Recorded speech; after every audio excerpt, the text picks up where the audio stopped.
Welcome to my channel. இன்றைக்கி என்ன பார்க்க போகிறோம்னா, நேஷ்னல் ஸ்காலர்ஷிப் போர்ட்டலோட சிஎஸ்எஸ்எஸ் ஸ்காலர்ஷிப் தான் பார்க்க போகிறோம். அதோட டீட்டெயில்ஸ் தான் இந்த பிடிஎஃப். இந்த பிடிஎஃப்பில் என்னென்ன போட்டுக்கிறாங்கன்னா டீட்டெயில்ஸு, அதாவது ஆப்ஷன் 1ன்ட்டு இதில் அதில் நம்ம நேமில் இருக்கிறதும் நம்ம நேம் மார்க் ஷீட்லேயும் ஆதார்லேயும் ஒன்றா இருக்கணும். அது ஒன்று கரெக்டாக பார்த்துக்கோங்க.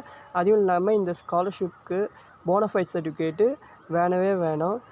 அதுக்கப்புறம் ஃபஸ்ட் இயர் யூஜியும் ஃபஸ்ட் இயர் பிஜிலையும் இதுமாரி எப்படி ஸ்காலர்ஷிப் போடுவாங்கன்ட்டு போட்டுக்கிறாங்க. ஃபஸ்ட் இயரில் 12,000 போட்டுக்கிறாங்க. செகண்ட் இயரில் 12,000, தேர்ட் இயரில் 12,000. நான் இப்போ யூஜி சொல்லிங்கிறேன். அது டோட்டல் 36,000 போடுவாங்கன்ட்டு போட்டுக்கிறாங்க. பிஜியில் எக்ஸ்ட்ராவாக பிஜியில் 20,000, செகண்ட் இயரில் 20,000, டோட்டல் 40,000 போடுவாங்க. இந்த ஸ்காலர்ஷிப்புக்கு எப்படி அப்ளை பண்ணால் நேஷ்னல் ஸ்காலர்ஷிப் போர்ட்டலில் தான் பண்ணணும்.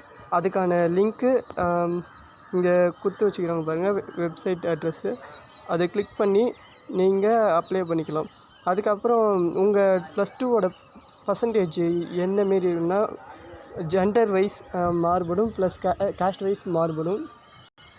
இப்போ ஜெண்டர் வைஸ் நீங்களே பார்க்கலாம். எல்லாத்துக்குமே பர்சன்டேஜ் எப்படி கேர்ள்ஸ்க்கு கம்மியாக இருக்குது, பாய்ஸ்க்கு கொஞ்சம் அதிகமாக இருக்கிற மாரி இருக்கும். கொஞ்சம் 10% இருக்கணும்.